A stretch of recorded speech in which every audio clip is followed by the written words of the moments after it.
مریم الحمدللہ مجھے ٹیسٹ میں فرسٹ پوزیشن ملی ہے۔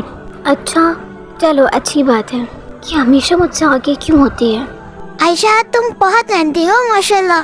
ہاں کچھ لوگ تو بس دکھاوا کرتے ہیں۔ مریم تم ایسا کیوں کہہ رہی ہو؟ کچھ نہیں، چھوڑو۔ مریم پہلے ایسی تو نہیں تھی۔ کیا میں نے کچھ غلط کیا یا کچھ غلط کہا اسے؟ میں اس سے حسد کیوں کر رہی ہوں؟ وہ تو میری سچی دوست ہے نا۔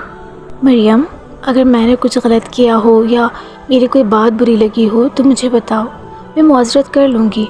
مجھے تمہاری دوستی زیادہ عزیز ہے۔ نہیں عائشہ، غلطی تمہاری نہیں، غلطی میری ہے۔ میں تم سے حسد کرنے لگی تھی۔ لیکن کیوں مریم؟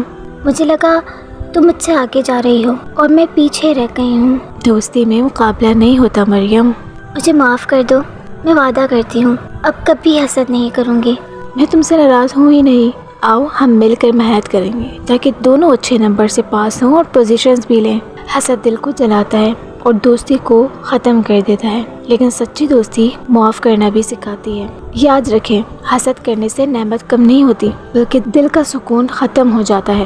اگر کہانی پسند آئی ہو تو ویڈیو کو لائک شیئر لازمی کریں۔ اپنا اور اپنے ایمان کی حفاظت کریں۔ انشاءاللہ ملتے ہیں نیکسٹ ویڈیو میں۔ فی امان اللہ۔